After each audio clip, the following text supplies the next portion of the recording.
kababayang Pilipino na kayo po ay naghanap ng oras at panahon upang tayo'y magkasama dito sa Hong Kong.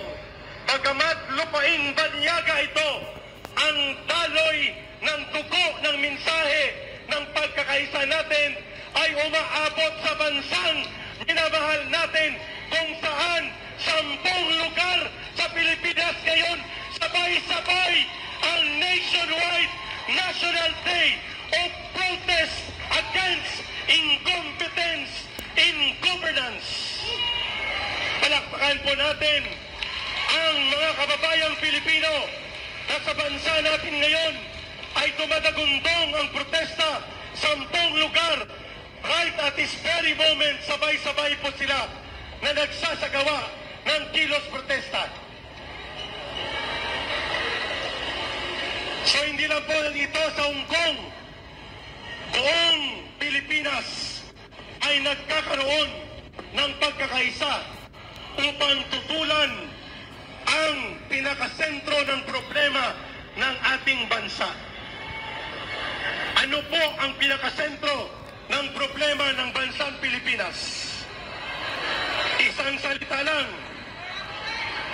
Kung bakit tayo naririto kahit sa Hong Kong at kahit saan mang sulok ng daigdig, lumalawak ang pagkilos ng mamamayang Pilipino sapagkat may problema ang gobyerno ng ating bansa.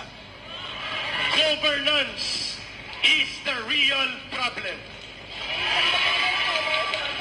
At anong uri ng problema mayroon tayo sa gobyerno ng Pilipinas? Problema ng tinatawag na failure of leadership. Thumbs down signal, bagsak ang gobyernong umiiral sa ating bansa sabay-sabay. Bagsak ang gobyerno ni Marcos Jr.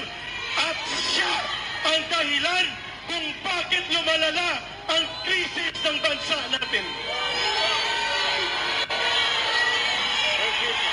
Thumbs down sign, resign, alis, umalis, lumayas.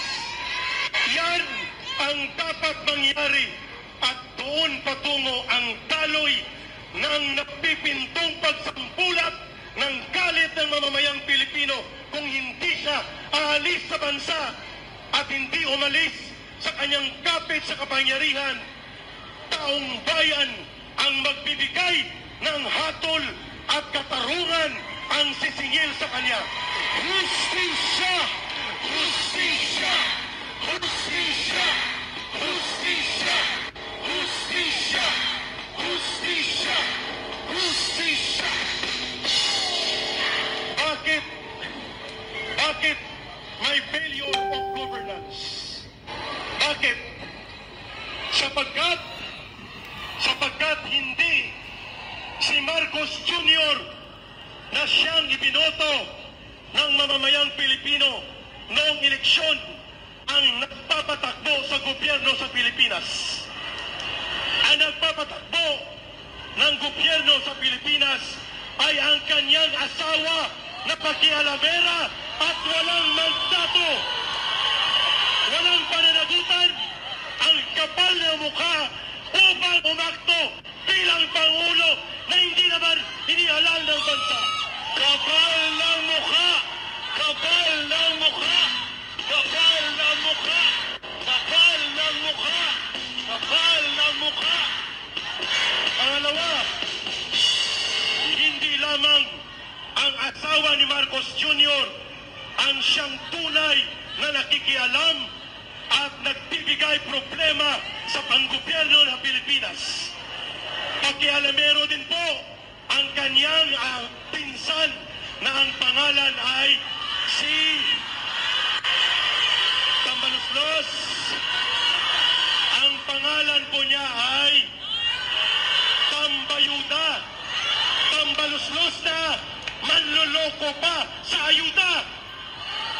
Dalawa, si Martin Romualdez at si Lisa Araneta ay hindi ibinoto bilang Pangulo ng bansa, subalit sila ang totoong gumagamit ng poder sila'y kumapal at kumamal ng yaman, puder at umapuso sa kapangyarihan at pinababayaan lamang yan ni Bongbong Marcos Jr. Therefore, sino ang sisingilin natin? Si Lisa Araneta lang? Si Martin Romualdez lang? Hindi! Ang dapat sentro ng paninigil ng mamamayang Pilipino ay mismo kay Marcos Jr. Tama? Hindi mo pera yan! Hindi mo pera yan! Hindi mo pera yan! Hindi mo pera yan! Hindi mo pera yan! Hindi mo pera yan! Ano ang epekto? I-hold nyo muna ang inyong mga gutom at picture taking. Pupunta kami sa inyo maya-maya lang. 2 minutes, 2 minutes. 2 minutes po. Ano ang epekto ng failure of governance sa Pilipinas sa inyong mga OFW? Sa atin, una, dahil wala sa matino na pag-iisip ang Marcos government at dinidiktahan at inaabuso ang kanyang gobyerno, ang ating bansa ay napipintong mapupulit sa digmaan na siyang ikalulugmok at ikamamatay ng milyong-milyong Pilipino at mga inilasyon ang nagsasuffer nito. Dahil sa failure of governance, pinupulit tayo papunta sa digmaan na hindi dapat maganap.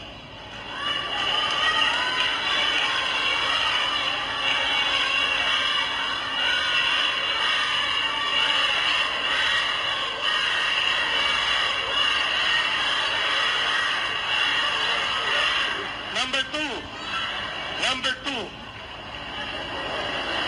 dahil sa failure of governance, hindi lamang digmaan ang pinupuntahan natin na sinususulan ng Amerika o ng Estados Unidos at ginagamit ito ni Marcos para i-recover ang kanilang mga nakaw na yaman at makakuha ng pabor sa Amerika. Nagaganap din sa Pilipinas ngayon ang matinding panggigipit sa mga karapatan ng mamamayan sa pagpapahayag at pati na karapatan sa pananampalataya. Kung kaya una nilang ginawan ng iligal na akbang ang pagpapasarado ng iligal sa SMNI na siyang nagmamahal at nagbibigay ng impormasyon na tama sa ating kababayan. Hindi pa sila nakontento, mga kababayan, mga kapatid, hindi pa sila nakontento. Ipinadala pa ni Bongbong Marcos Jr., ni Benhur Abalus, ni General Marbil ang mahigit kumulang 2 batalyon ng Special Attack Force ng PNP para lusubin ang Kingdom of Jesus Christ Worship Compound upang saktan ang mga kabataan, kababaihan at pati na mga church workers na walang armas at inosenteng mga sibilyan. Nangyayari lang yan in the last 45 years na pag-iral ng Kingdom of Jesus Christ kay Marcos Jr. lang yan. Naganap. Di po ba tama? Justisya! Justisya! Justisya! Justisya! Justisya! Justisya! Justisya! Kasabay ng paglusob sa Kingdom of Jesus Christ, inilalagay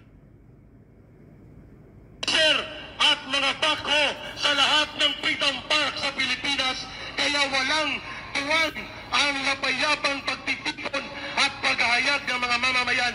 Hindi ginawa ng tatay niya na barikadahan ng bulldozer at mga bako at traktura ang mga Freedom Park. Pero dito kay Marcos Jr., ang kapal ng mukha nila, hindi nila kayang panindigan na magdeklara ng martial law, and yet traktura at mga bulldozer hinaharang para hindi makapagtipon sa public park at public assembly ang mamamayan. Terribly. Naisip! Naisip! Naisip! Naisip! Naisip! Ang huli,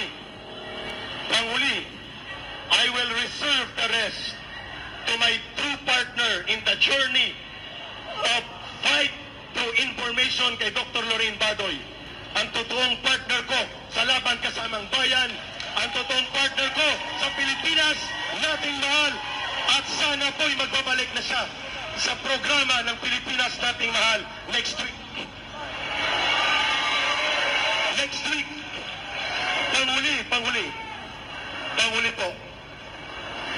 Dahil sa failure of leadership and problem of governance, 4 milyong Pilipino ang walang trabaho sa Pilipinas.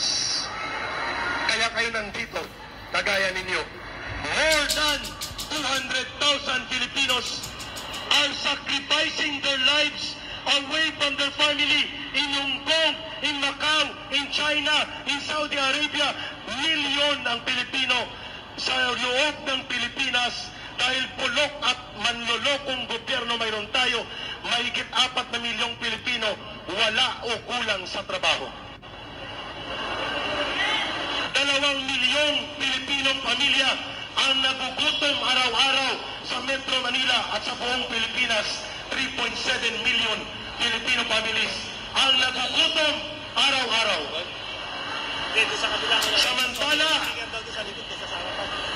Samantala, 26 billion mahigit ang pork barrel ni Tambaluslos, Tambayuda, at mayroon pa siyang 120 billion pork barrel sa loob ng DPWH. Samantalang si Mr. Marcos Jr. ay mayroong 13 billion pesos na mga confidential fund. Bilyon-bilyon ang pondo ng gobyerno, pati na ang 500 billion na pondo ng Maharlika Fund hindi na makikita. Papayagan pa ba natin ito? Anong panawagan natin? Marcos, lumayas ka na! Go! Marcos, lumayas ka na! Marcos, lumayas ka na! Marcos, lumayas ka na! Marcos, lumayas ka na! Karapatan at tungkulin ng bawat matino at nagmamahal na Pilipino ang tungkuling ayusin ang gobyerno at ang ating bayan. Yan ay hindi rebellion. Yan ay hindi destabilisasyon. Yan ang tinatawag na tungkulin ng mabuting mamamayan. At dahil dyan, handugan ko kayo ng awit na paborito ko nung nakoy sa CPP, NPA, NDF pa. And then ibabalik natin ang bandila at awitin natin mamaya ang Pilipinas kung mahal. Ito muna. Aling pag-ibig ba ang hihigit kaya sa pag-ibig ko sa'yo, bayan ko, sa hirap at ginhawa, sa ligaya at dalita, ako'y kasama mo. Kung ang gintong palay ay kumakaway, katabi mo ako sa bukid bayan ko. Kung tigang ang lupa at di ka makaluha, ako ang magdidilig. Kung ang bulaklak ay humahalimuyak, igagawa kita ng pentas bayan ko.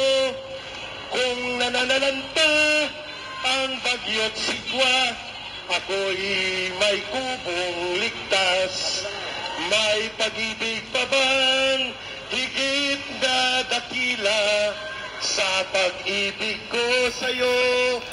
Bayan ko, wala na nga wala, wala na nga wala. Tumayo po tayong lahat at awitin natin ang Pilipinas kung mahal. Sasamahan po ako ni Ma'am Lorraine sapagkat siya na ang susunod. Halika ma'am. Sabay tayo sa flag. Mama na, come here please. Tatlo tayo ma'am. Halika ma'am. Dito tayo. Tumayo po tayo. Kahit sintonado, ang importante, mensahe. Okay, dito si ma'am. Dito kami sa gitna. Ay, sabay-sabay ha. With feelings. Ang bayan ko'y tanging ikaw, Pilipinas kong mahal.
sa ating mahal, my partner, Ma'am Lorraine Maribadoy.